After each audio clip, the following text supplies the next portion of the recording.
fine amidst all the COVID-related anxieties, COVID-related issues, the lockdown, and I'm sure all of this shall pass quite soon. But this is a great opportunity for all of us to introspect, to look at different hobbies, different things, knowledge that we always wanted to acquire and probably never got a chance as we were keeping quite busy with our regular routine. So it's good that we have come up with this kind of webinar where we have a chance to interact with you, share our experiences. So thanks to the team of Tatya that they have brought this together. Okay, if we go with the format, I'll just let you know the format, how we'll go about the session.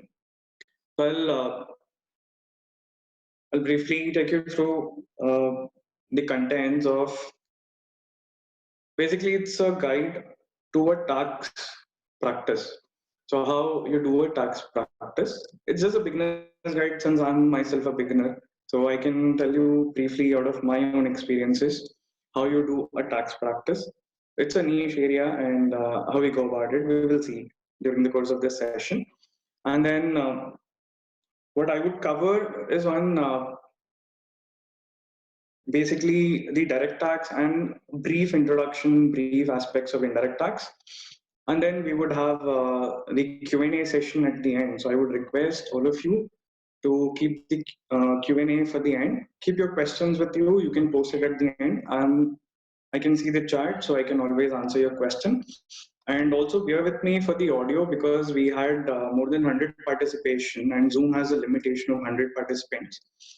We have taken two Zoom audios running together. So at times you would say I'm not looking at the screen, not looking at your screen. So I have another screen parallelly running. So I'm doing this session on two separate screens.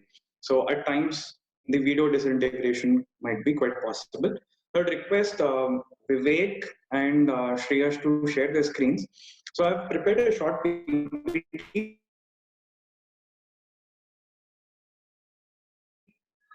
where useful. I would request the organizers to send this PPT to you for your future references as well, so that you can always use this and take certain guidance from this. This is certainly not exhaustive.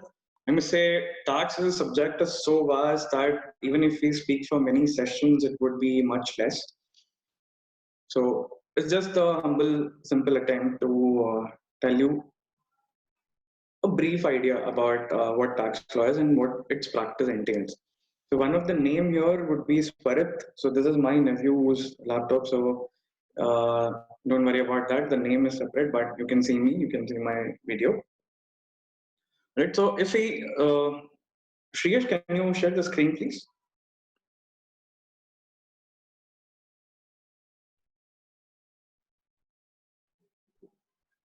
Great.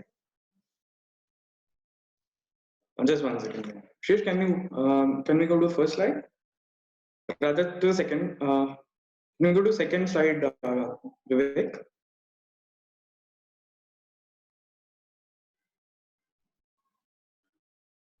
So when we look at taxation law, see, it's a very, very vast subject, no doubt about it. It has a lot of complex concepts involved in it. And now, when we look at tax, what is the perception about tax? So what I have heard in college, everybody used to tell me tax is very complex. Tax is like we don't want to get into tax per se. And let us not really. By the way, I'm sorry, I forgot to introduce myself. My name is Vasudevan. I'm practicing in Delhi and practicing law. I'm also a chartered accountant. So I think that is the reason why these guys have got me to speak on tax law and just making a small attempt. Yeah. So now coming back to the PPT. So there are a lot of perception that people have that tax is very complex. It's like we would prefer not to enter that area. It's not our field. It's only for chartered accountants or people who are very well versed with accounting aspects.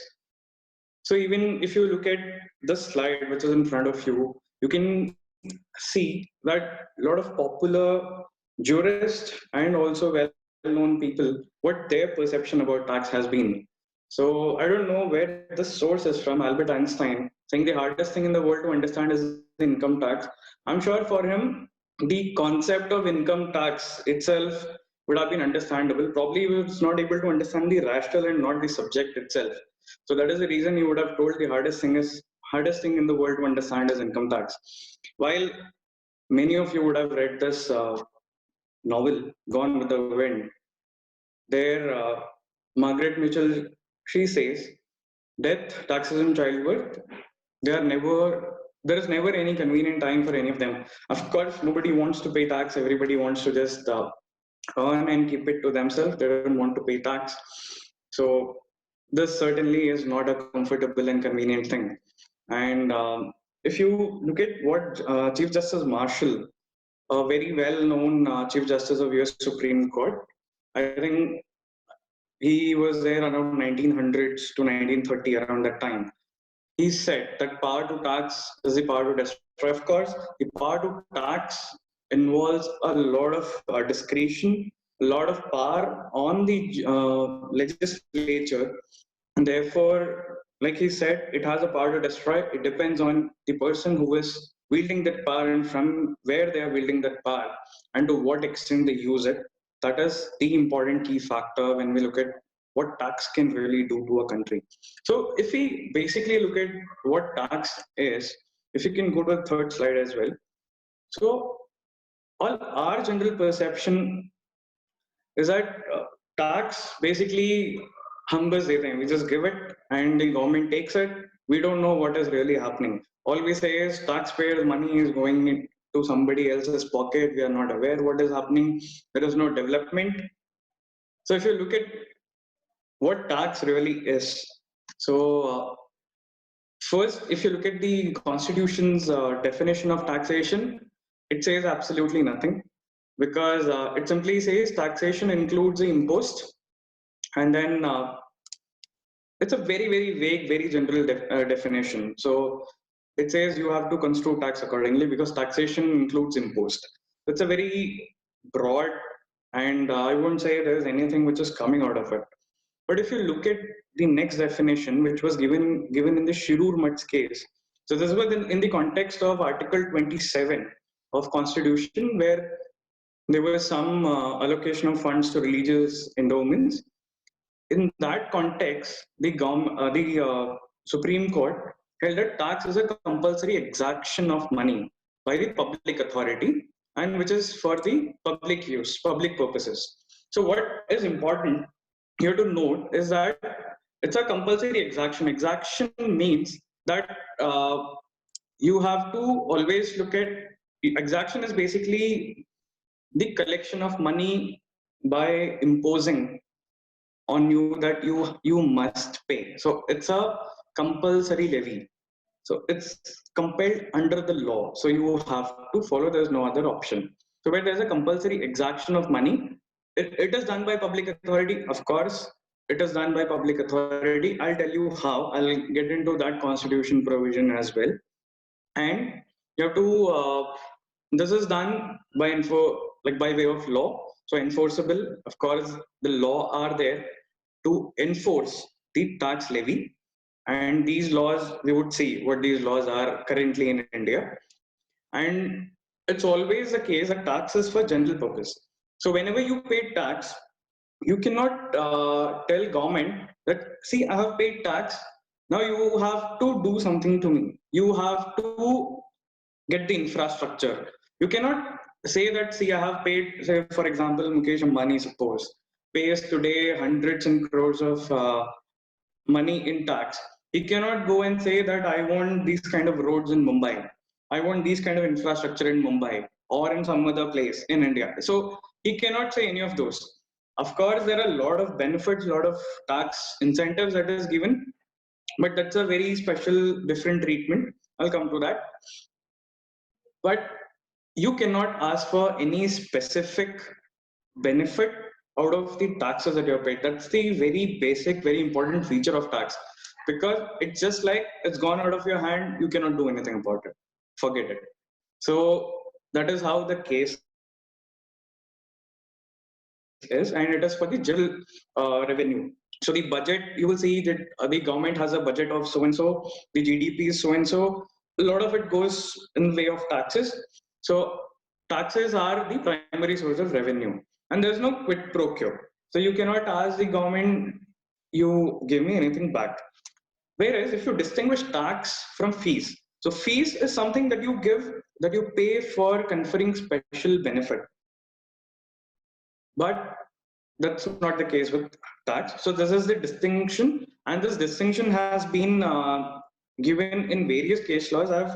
What I've done throughout the PPT is that I've taken out certain additional information, certain important, some inside information kind of a thing, maybe which is a bit more practical, extra case laws. So I've taken all of that to a separate column here. You will see in the slide additional information. So you can refer to these cases later on, and you will see that these cases have defined tax and they have also distinguished tax and fees.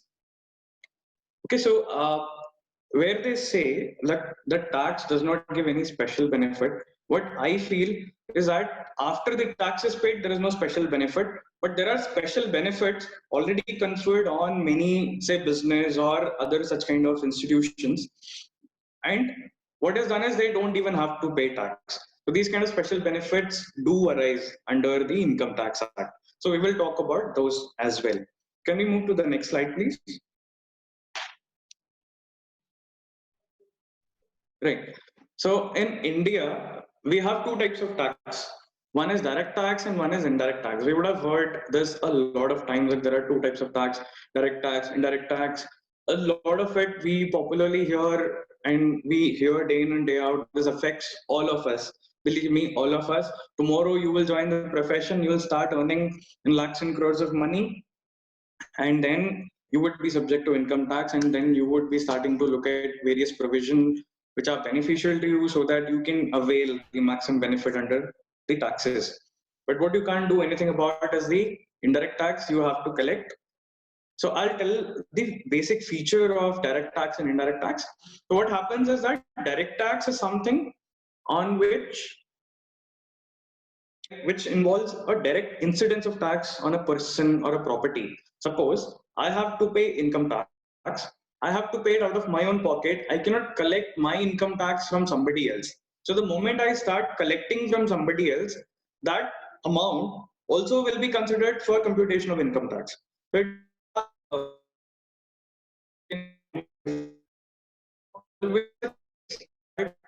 what I've collected, I have to take that as income, whatever income I've earned. I have to compute my tax. I have to pay the tax. Cannot shift the burden of taxes which is already there on me to anybody else. So that is what a direct tax is. Usually, direct tax is on a property or on a person or on a business, income, etc., etc. So it can be specific to these kind of situation. So there can be estate tax, which is on a property. There can be income tax, which is on a person on the income they have earned. So business, so whatever tax on the business, that is essentially covered under income tax itself. Person is again covered under income tax. So what we can also see here, the incidence of tax is borne by the person who is assessed to tax. So I'm assessed for tax, I have to bear the incidence.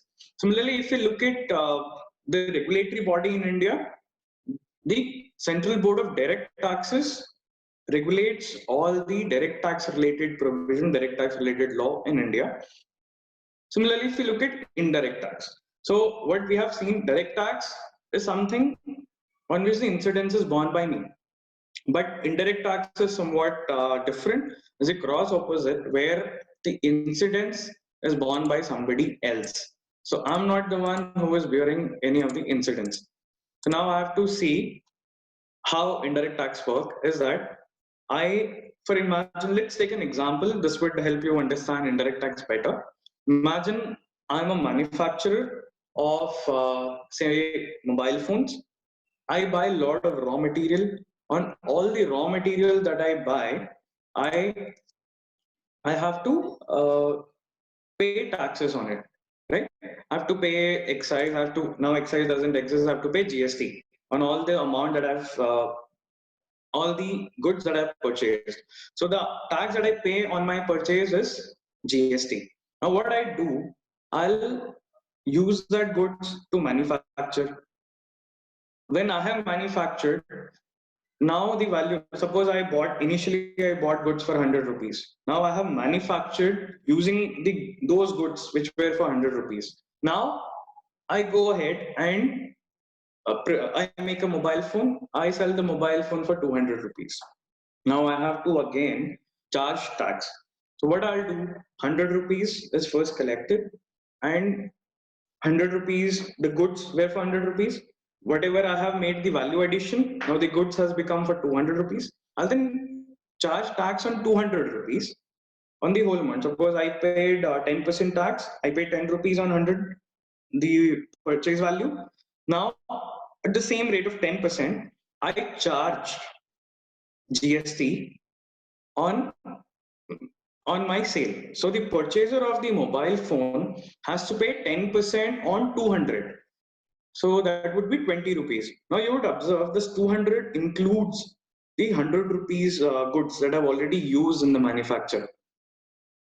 So so what is happening basically, when you have collected tax of 20 rupees, the person who is the ultimate user of this mobile phone has also paid the tax that I had already paid for buying the inputs, buying the goods that I require for preparing this mobile phone, for making this mobile phone. So what I'm supposed to do is that I go to government, I say, sir, I have made a sale for 200 rupees. The GST that I've collected is 20 rupees. I purchased goods for 100 rupees. The GST that I paid, that I've already paid, is 10 rupees. So that 10 rupees somebody else would have already given to you. This 200 or the 20 rupees includes that 10 rupees that I've collected from the end user. So now you can take 10 rupees from my end because that is the only value addition that I've done. Here again, when I say you can take 10 rupees from me, that 10 rupee also is collected from somebody else. But I'm not bearing the incidence of the GST again. So it's always collected from the end user. So the ultimate consumer of either say goods or services, they have to bear the tax burden, and I would only be a facilitator to collect the tax. So I'll collect the tax, I'll deposit to the government. Somebody else is selling some goods to me, he will collect the tax from me and he would deposit to the government. So ultimately, what I have to understand in an indirect tax scenario is that the ultimate consumer has to bear the tax burden, and that is how it goes. That is how it functions. But remember, it's always not the case that you should be able to pass on the burden. So there are case laws where suppose there is a retrospective amendment. So we know what a retrospective amendment is. That when the law is changed from a back date or a previous date. So now when there is a retrospective amendment, I would have charged tax on some other rate because the transaction has already happened. Now, because of the retrospective amendment, suppose there is an increase in the rate of tax. Now I cannot go back and ask the consumer that, sir, you please pay me sir, you please pay me extra because now the rate has been increased. It might not always be the case that the consumer would pay back to you. So you are not able to pass on the burden. But there are case laws to say that even if you're not able to pass on the burden, that does not change the nature of indirect tax. That tax would still remain indirect tax because it's a tax on the transaction. So this is the basic feature of what indirect tax is. So the usual example that we have is GST. All of us, we go out, we eat in restaurant, we go to fancy places, we go to movie theaters to watch movie. Everywhere we pay GST. So GST is now, I think, present everywhere. Whatever we do, we end up paying GST. Custom is also another type of duty, and that exists. Custom has not been abolished by way of introduction of GST. The custom exists. So in India, if you look at the regulator, it's the Central Board of Indirect Taxes. So there's a specific body which deals with all the indirect tax related provisions. Can we move to the next slide, please?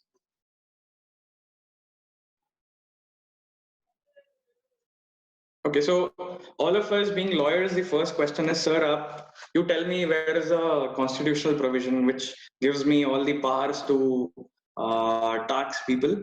So you will have to look at the schedules where schedule 7, where the legislative powers are always conferred. So for income tax, if you look at the bottom I've written, for income tax, it's entry 82 of list 1, that is a union list. So income tax is always levied by the central government. For taxes on goods, it's entry 54 list 1. So what has now happened, what is unique now, is article 246A. So GST has been introduced by way of this article. So what has happened is that there's a pooled sovereignty. When we look at legislative list, this shows the federal structure, schedule 7, that state has power to tax certain things, or center has power to tax certain things, and nobody can breach each other's line of demarcation, and cannot, either of the body cannot legislate on matters which are listed in other list, or which is a, say suppose it's a matter of center list, then state cannot legislate on that matter.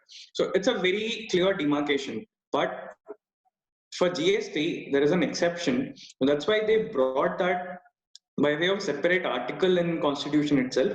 It was 101st Amendment to Constitution. And now both center and state have this clear demark.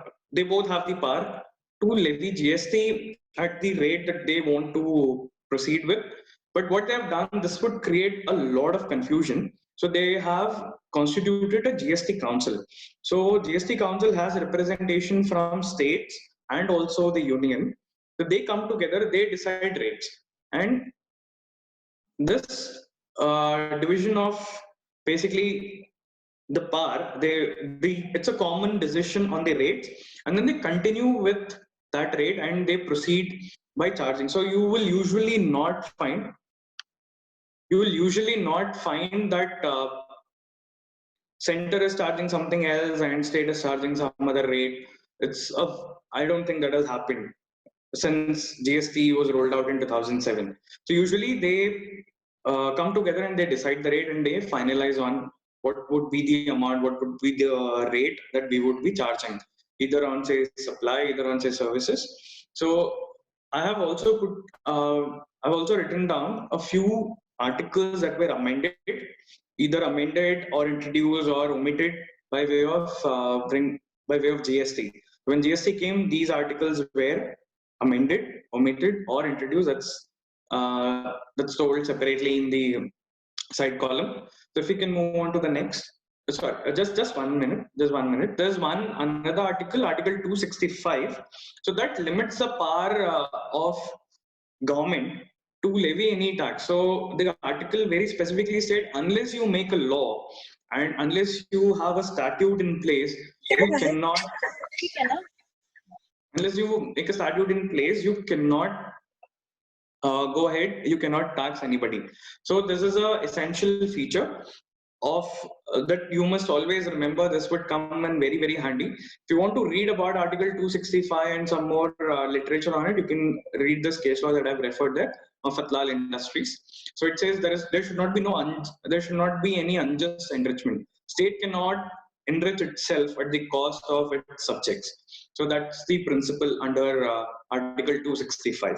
So can we move on to next, please?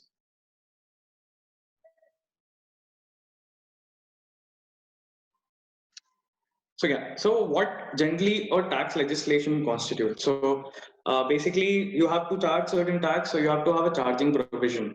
So which says, okay, you can charge tax on goods, you can charge tax on services, you can charge tax on, again, you can charge tax on income, right? So these kind of charging provisions are there. What kind of income? Income which is arising in certain place, income which is accruing in certain place. So this kind of charging provision gives you a clarity of the scope of the law. Okay, the law applies to 1, 2, 3, these 3 items. So that is the charging section, that is almost mandatory. And without that, you would have no idea of what the law really is addressing to. Okay, so then there is a charging event. What makes what triggers the charge of tax. So either say in the case of goods, it's the supply of the goods. So when you actually supply the goods, you will have to pay tax. So in the case of income tax, your earning of income, that will trigger the chargeable event. Of course, the payment of tax can be at different place. Maybe it can be monthly, it can be yearly.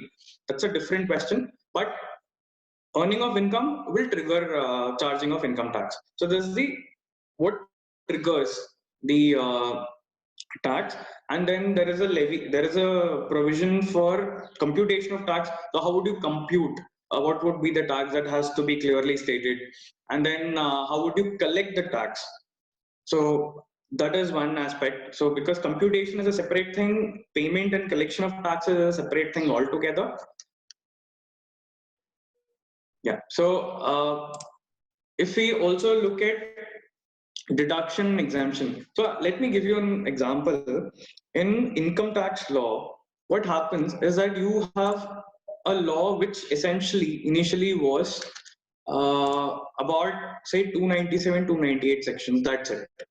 So there was not more than 298 sections. But right now you have more than 600 sections under Income Tax Act. The end section is still 298, but you will see a lot of amendment that has happened, more than 1,000 amendment, omission, addition, insertion, amendments, and that makes income tax quite tedious to read.